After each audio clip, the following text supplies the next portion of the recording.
So first of all, welcome one and all. I'm glad to see participation from all across the industries, which is basically oil and gas, petrochemicals, refineries. We have some people from chemical industries, some consultants, and great. I mean, there are a lot of people still on the way. Let me call upon stage first Rahul, the CEO of Cenosco, Mr. Arup Das, Mr. Ravi Shankar, both of them executive directors of ONGC, our chief guest today.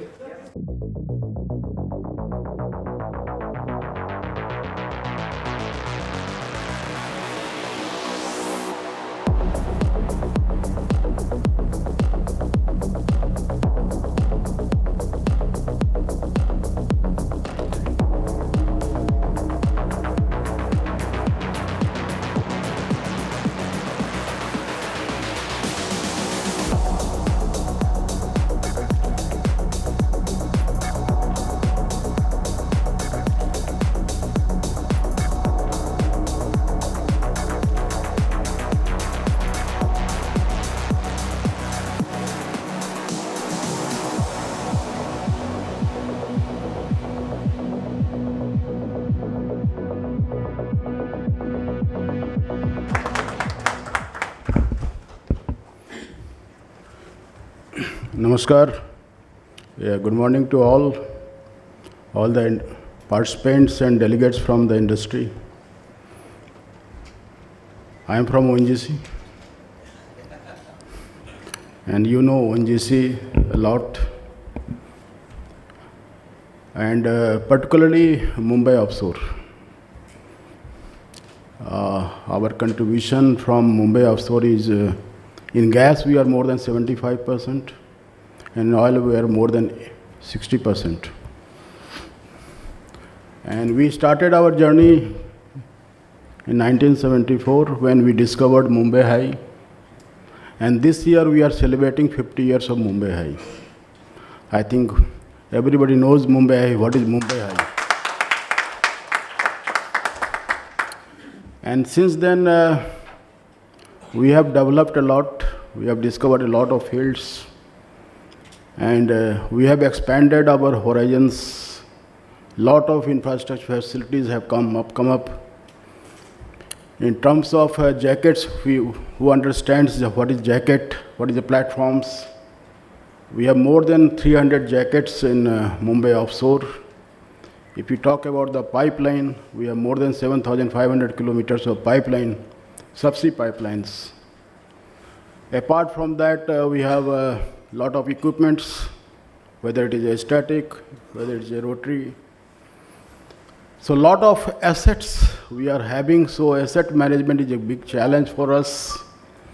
Somebody today in the morning sent me a message from Charles Darwin.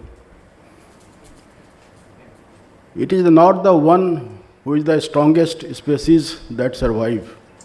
It is not the one who is most intelligent that survives. It is the one who is adaptable to change that can only survive. So this is the digital world, and we are living in the digital world, and whoever is adapting to digital transformation, that they can only survive. In oil industry, definitely there was some slow process because of the regulatory frameworks, confidentiality of the data, but things are not changing. Things are changing, and we are not far behind. And in recent past, we have launched Project DOT, that is a digital organization transformation. So, and we are focusing on our asset development board. We are focusing on our asset monetization. We are focusing on reservoir management. We are focusing on our logistic network, how we can introduce this digital for more efficiencies. We are focusing on surface facilities optimizations. So lot of areas we have shortlisted where we are going ahead with digital transformation. It is not that we are not doing in the past, but yes, now because of this global scenario when oil prices is not stable and the geopolitical situation is not very sound, so there is a need to reduce the cost of operation. There is need to increase the efficiencies. There is need to enhance the safety. So I think digital is going to play a bigger role, from where we can reduce the manpower even in offshore operation. If you are reducing the manpower, we are reducing the risk of operation also. So a lot of things we are doing, and I'm quite hopeful that in the drilling operation, if you know about the oil, from the discovery, we carry out the seismic survey, then we start drilling, then our production operation starts, then processing of the oil and gas in the onshore, then the marketing. Everywhere we are handling lots of data. And seismic itself, if you are aware of the seismic survey, lot of data is there in the seismic survey. So we are handling a lot of data, and we have a decision center for this drilling in Dehradun. We are establishing such type of decision center for production also operation, maybe in Mumbai. So we are going ahead with that, and for that we are also preparing our workforce for the future.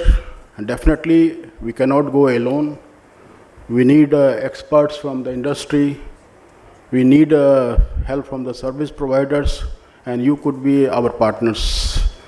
So all the best for all of you, and for this one day, this conference.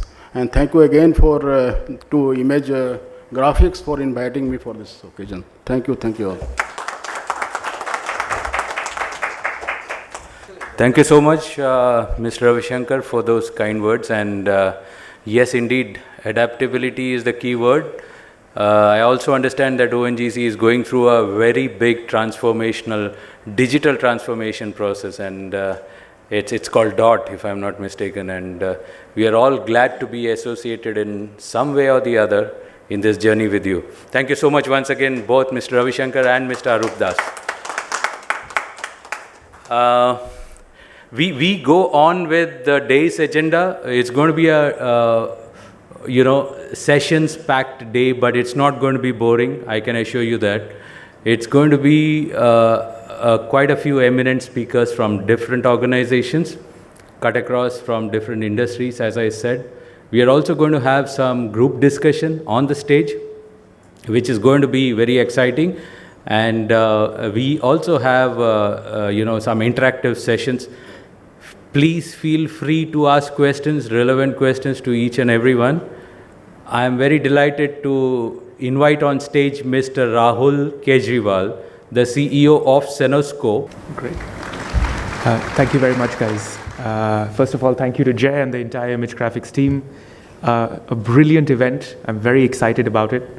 I'll give you a quick introduction. I'm an engineer by education. Started my career in finance, investing in technology companies like Cenosco. About 7.5 years ago, I took over another engineering software firm called Brixis, which I actually, interestingly, sold to Hexagon. So that company became part of the Hexagon family. And then about 1 year ago, I became a shareholder and the CEO of Cenosco. Quick words about Cenosco. We are not a new company. We were founded 25 years ago. So in the next 6 months, we are going to be celebrating the 25th anniversary of the product and the platform. And Cenosco, obviously not that known to the Indian market. We obviously have companies like MRPL who are customers of ours, but internationally we are very well known. So some examples of companies that standardize on Cenosco products, For example, Shell, which is a global major, standardizes on our products globally in all assets around the world. So whether that's in the US, in Latin America, in Europe, in Southeast Asia, all Shell assets run on Cenosco.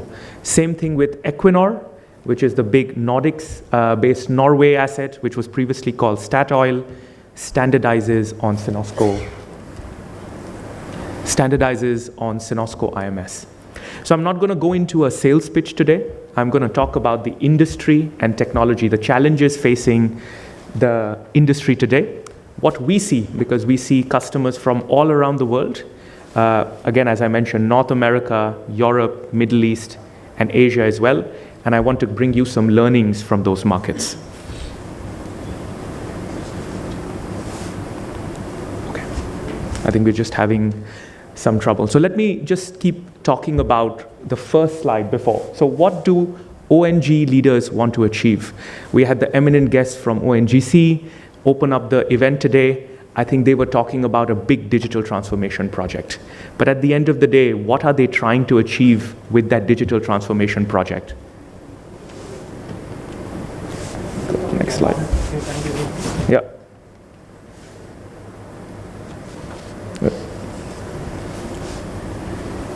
At the end of the day, if you are a business leader in oil and gas, petrochemicals, chemicals today, you're trying to achieve two things.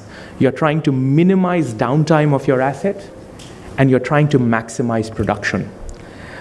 One of our biggest customers in the Southeast Asia market is currently running their plant at 130% capacity. That's the amount of pressure that is on the operators day to day, because that's the need of the hour. You know, oil and gas is a critical commodity.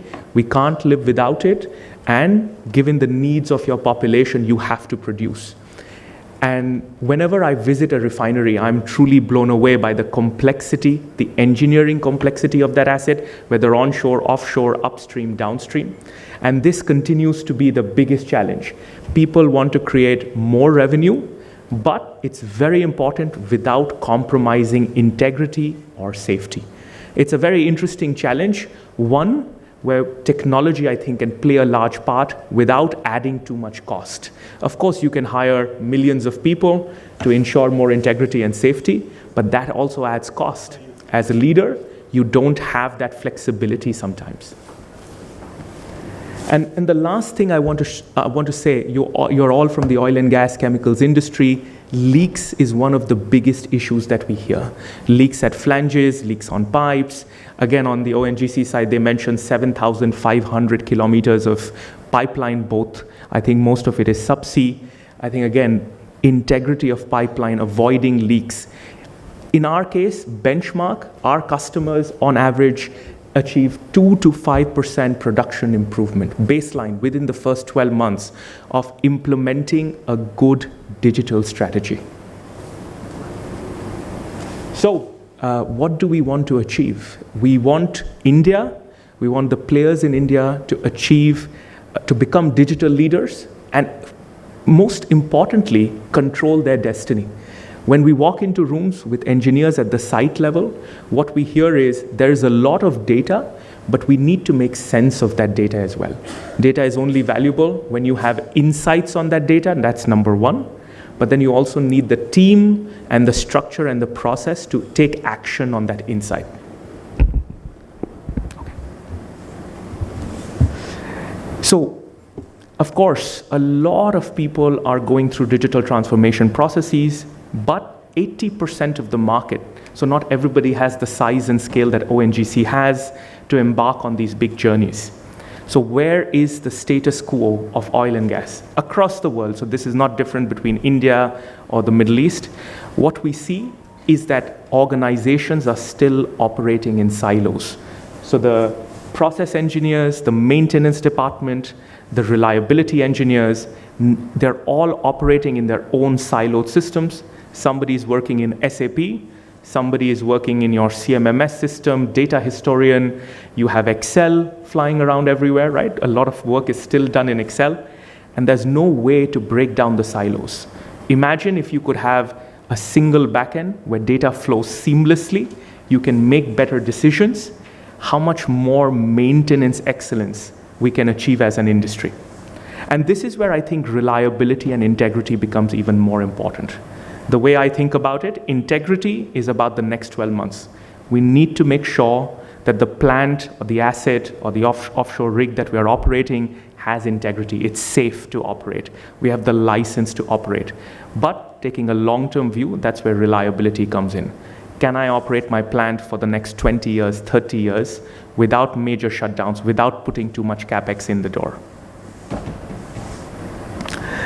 So we talked about where we want to get to, but what are the challenges today that stop us from getting there? We did a survey with over, I would say, 50 of our blue chip customers, and we asked them, what are your biggest challenges?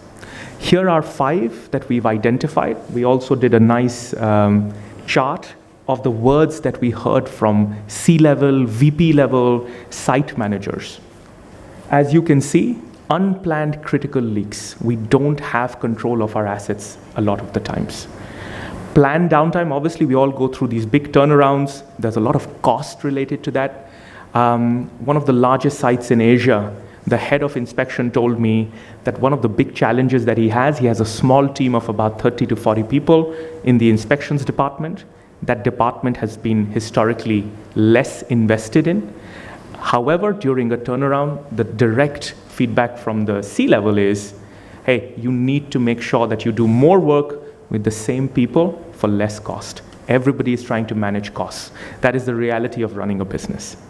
Manual workflows, we are still stuck a lot in manual workflows. Emails, PDFs flying around, a lot of Excel. We see Excel in 60, 70% of the cases when we engage with customers. Disconnected data. SAP has a certain level of information about your equipment. If you have an integrity management system, there's another level of information, and then there is like 5 or 10 other systems that you have created over time. Finally, inefficiencies. We haven't taken a strategic approach to resolving our challenges, right? Nobody has looked at it at a process level. We've added a lot of software, but we haven't added a lot of domain expertise. So, what did we realize whenever we go to customers? What do we find? Where are the big challenges? Number one, customers want to change, want to improve. I know that sometimes in the broader world, there is a view that oil and gas is lagging behind in technology, that they don't want to change. I don't think that's true. Whenever I sit down with executives, whenever I sit down with CEOs, CIOs, I always feel that there is a push to adopt technology. However, I think the challenge in oil and gas is so complex, it is so risky, it is so large, we often are not able to prioritize correctly. So for example, we identified the 5 challenges. What we do is that we structure that into a 4x4 matrix. Prioritization is key to solving your challenge. Why is that important? So for example, if you're an executive who is going to go to your board, to your C-level, and ask for a large budget, to implement technology, you want to see return on investment within the first 12 months. You want to show victory as an executive who buys into a project. And this is where prioritization comes in. You should not tackle all of your problems at the same time. Start with the basics, start with getting your data in order, getting your house in order, focus on the high value critical leaks, and then build up from there. It's a journey. It's not a big bang approach. I think that's where we see a lot of people get a lot of value from implementing technology.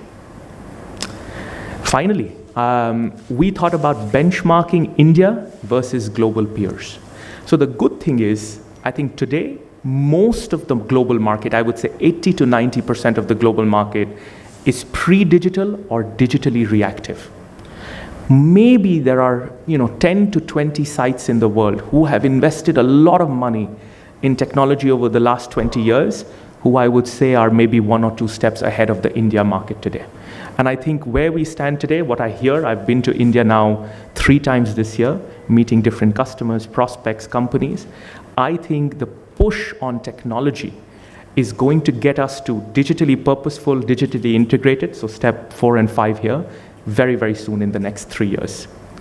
I think this is how we have to think about the world, right? It's a process, as I mentioned. It's a journey.